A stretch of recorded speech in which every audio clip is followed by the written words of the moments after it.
Over a dozen land clinics have been successfully carried out since Minister of Natural Resources, Cordell Hyde, embarked on bringing the services of the Lands Department to various communities. Today, the men and women of the Belize Defense Force were the focus of the clinic. A few months ago at our Sand Hill Land Clinic, the BDF came out in droves. Must have been a couple buses of them.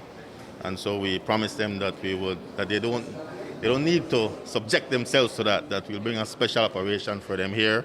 I don't think they believed, and we've put it off a couple of times, but we're here, and really it's about giving them a really special treatment, because what we are going to do is we are issuing purchase price approvals for them, and then they are going to pay, because they've said they have the money to pay, and so they are paying immediately and applying for title immediately, and so we are hoping that by tomorrow to issue the titles to these folks. It is a welcoming gesture, says Minister of National Security Florence Marin Jr., but in the future, members of the Belize Coast Guard will also be engaged in a similar land clinic. I'm grateful to Deputy Prime Minister Cordell Hyde, because if you notice, he moves around the whole country. So he not just moved necessarily to the divisions, but he also come to the Belize Defense Force. We're working with him as well in the proximate future to get into the Coast Guard. So I can tell you this will be a huge relief for a lot of soldiers between today and tomorrow. Over 200 soldiers and civilian workers with the BDF will be assisted over the 2 days. Minister Hyde says that 150 police officers will also be assisted, not to mention public officers, teachers, nurses, and others. We're hoping that by tomorrow we'll have like 150 purchase approvals for the police officers so that they don't get jealous, right?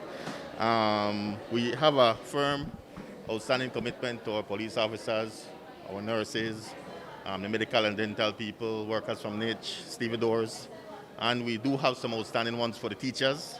We've issued some hundreds to them already. Just last night I was calling with Elena about how many exactly we have outstanding for them, but we are giving them a firm commitment that by the end of the year we would have delivered all that we promised them. I hope I didn't forget the public officers. I can't forget the public officers. But by the end of the year, I'm keeping my fingers crossed. We know that land is a finite resource and there's a lot of competition for it. How hard is it to find land for people like the BDF soldiers and the police officers and the teachers?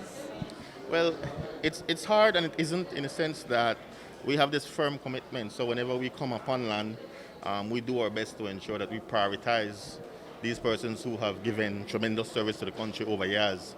I don't think they've really been prioritized before in this kind of way.